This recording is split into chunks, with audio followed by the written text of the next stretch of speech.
आणि आता मान्सूनची वाट पाहणाऱ्यांसाठी एक आनंदाची बातमी आहे। मान्सून येत्या 2 दिवसांमध्ये अरबी समुद्रामध्ये दाखल होणार आहे। भारतीय हवामान खात्याने हा अंदाज वर्तवलाय।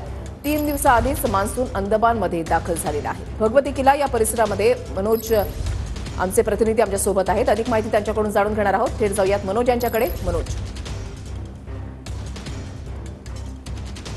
नक्कीच वृषाली, या ठिकाणी एक आनंदाची बातमी म्हणायला लागेल, कारण अनेक जण या मॉन्सूनची चातकासारखी वाट बघत आहेत आणि आपण सध्या अरबी समुद्राच्या किनारपट्टी भागामध्ये आहोत आणि भारतीय हवामान विभागानं येत्या 2 ते 3 दिवसामध्ये मॉन्सून जो आहे तो अरबी समुद्रामध्ये दाखल होईल असा अंदाज वर्तवलेला आहे।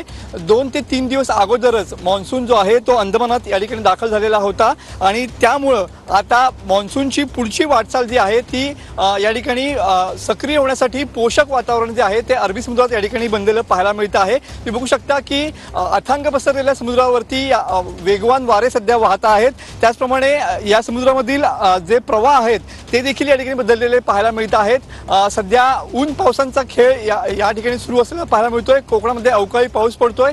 पहिल्यांदा केरळ, त्यानंतर गोवा आणि त्यानंतर महाराष्ट्र असा पुढचा मान्सूनचा या ठिकाणी प्रवास असेल।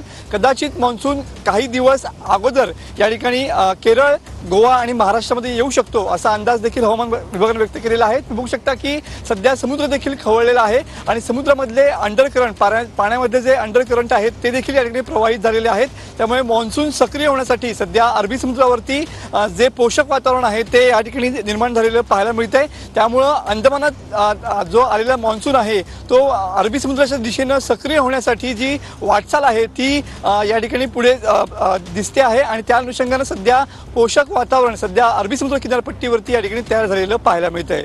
नक्कीच धन्यवाद मनोज दिलेल्या सविस्तर माहितीसाठी।